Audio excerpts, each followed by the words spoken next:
1970. Di sini saya akan membahas tentang pasar monopoli.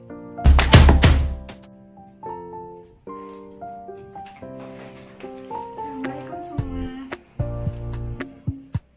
Gimana kabarnya? Alhamdulillah baik. Sebelum memulai pembelajaran, kita berdoa dulu ya. Berdoa dimulai.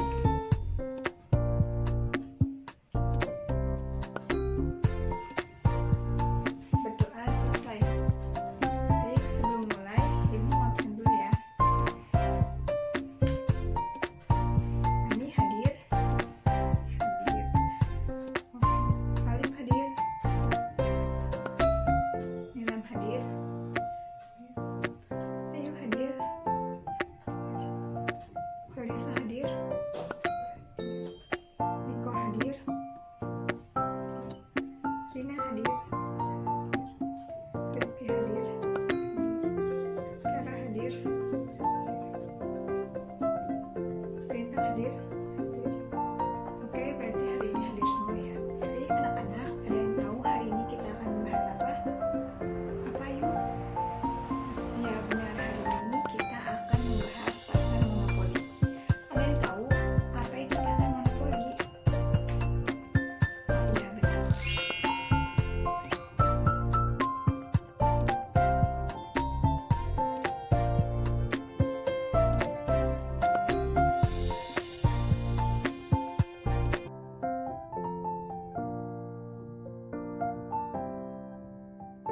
Jadi, pengertian pasar monopoli itu sendiri merupakan bentuk pasar yang hanya terdapat satu penjualan saja yang menguasai pasar. Pasar monopoli ini berasal dari bahasa Yunani yang monos artinya satu dan polein yang artinya menjual. Dalam pasar monopoli ini, penjual berperan sebagai penentu harga. Penjual bisa mengurangi atau menaikkan harga sesuai dengan barang yang diproduksi. Maka semakin banyak barang yang diproduksi, maka harganya semakin murah. Begitupun sebaliknya, semakin sedikit barang yang diproduksi, maka harganya pun semakin mahal.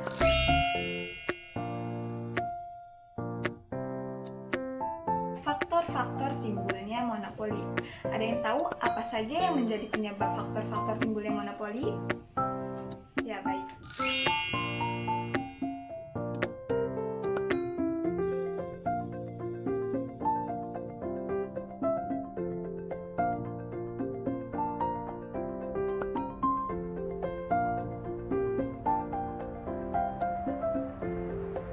Ada 3 faktor yang menjadi timbulnya monopoli ini. Yang pertama itu, sumber daya yang dimiliki oleh pasar monopoli ini tidak dimiliki oleh perusahaan lain, atau dengan kata lain memiliki ciri khas tersendiri dan keunikan tersendiri. Yang kedua ini ada sumber dana yang dimiliki oleh perusahaan monopoli ini memiliki banyak sumber dana. Dan yang ketiga itu, pasar monopoli ini mendapatkan perlindungan dari pemerintah melalui undang-undang sehingga pasar monopoli ini dapat bergerak secara leluasa. Pembahasan selanjutnya yaitu monopoli berdasarkan penyebabnya. Ada yang tahu apa saja?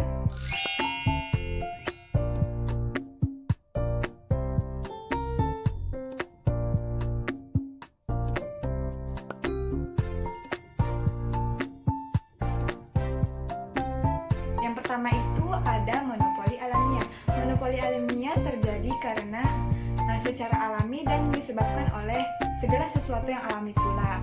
Monopoli alamiah ini terjadi karena satu pihak memiliki keadaan atau situasi yang tidak dimiliki oleh pihak lain. Maksudnya keadaan alam yang baik. Misalnya seperti tanah yang subur. Yang kedua ada monopoli masyarakat. Monopoli masyarakat ini terjadi tergantung pada keadaan masyarakat. Misalnya ketika masyarakat sudah memberikan kepercayaan penuh atau khusus terhadap suatu produk, maka produk itulah yang dapat menguasai pasar. Contohnya seperti merek sepatu A memiliki kualitas yang bagus, enak dipakai, dan elastis, maka masyarakat menaruh kepercayaan terhadap produk tersebut dan masyarakat tidak akan berpindah kepada merek lain. Hal ini dapat dikatakan sebagai produk A dapat memonopoli semua produk yang ada. Yang ketiga ada monopoli undang-undang. Monopoli undang-undang ini terjadi atau terbentuk karena adanya dukungan dari kebijakan pemerintahan suatu negara dalam bentuk undang-undang. Contohnya seperti monopoli negara, hak cipta ada monopoli karena kemampuan efisiensi. Yang kelima, ada monopoli karena penguasaan bahan baku. Dan yang terakhir atau yang keenam, ada monopoli teknologi dan tenaga ahli. Ada yang tahu apa saja ciri-ciri umum dari pasar monopoli itu?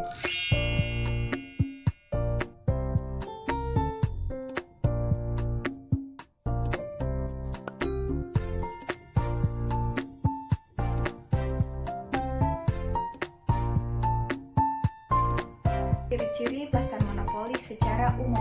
Yang pertama, pasar monopoli merupakan satu perusahaan yang bersifat closed substitution. Yang kedua, tidak memiliki barang pengganti yang mirip. Yang ketiga, tidak ada kemungkinan masuk ke dalam industri. Yang keempat, dapat mempengaruhi penentuan harga.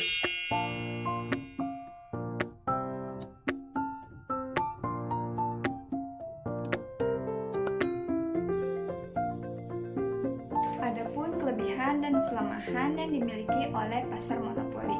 Yang pertama, kelebihannya yaitu adanya keinginan mempertahankan monopoli dan takut akan tergeser oleh pihak pesaing, maka akan tumbuh inovasi dan kreativitas perusahaan atau pihak yang berkuasa. Kelemahannya sering muncul ketidakadilan karena hanya satu pihak itu yang diuntungkan, sedangkan pihak lain hanya bisa menerima tanpa menggulingkan.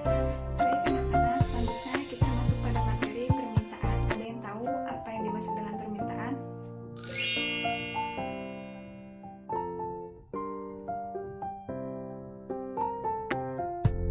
Ya, permintaan merupakan hubungan antara jumlah permintaan dengan harga. Permintaan menunjukkan tingkat permintaan akan suatu barang atau jasa dari konsumen. Permintaan ini menunjukkan hubungan antara jumlah barang yang diminta konsumen dengan harga barang. Ada yang tahu bagaimana bunyi dari hukum permintaan? Ya, bunyi dari hukum permintaan yaitu semakin tinggi harga suatu barang, maka semakin sedikit jumlah barang yang diminta. Begitupun sebaliknya, semakin rendah harga suatu barang, maka semakin banyak jumlah barang yang diminta. Jadi dapat kita simpulkan bahwa sifat hubungan yang terjadi antara jumlah barang yang diminta dengan harga memiliki hubungan terbalik. Adapun contoh kurva permintaan.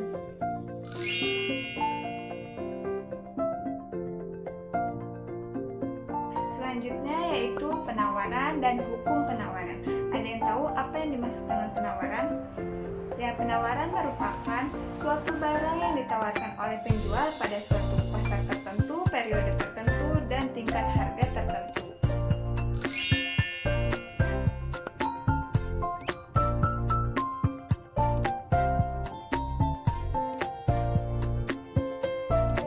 Syarat pasar monopoli melakukan diskriminasi harga. Yang pertama, barang tidak dapat dipindahkan dari satu pasar ke pasar lain. Yang kedua, sifat barang yang mudah dijual dengan harga yang berbeda-beda. Yang ketiga, sifat permintaan dan elastis permintaan di masing-masing pasar berbeda. Adapun contoh kebijakan diskriminasi harga. Yang pertama, kebijakan diskriminasi harga oleh perusahaan monopoli pemerintah, misalnya PLN. Yang kedua, kebijakan diskriminasi harga oleh jasa profesional, misalnya seperti dokter. Yang ketiga, kebijakan diskriminasi harga di pasar internasional, misalnya harga di dalam negeri berbeda dengan harga di luar negeri. Sekian video pembelajaran dapat saya sampaikan, kurang lebihnya mohon maaf. Wassalamualaikum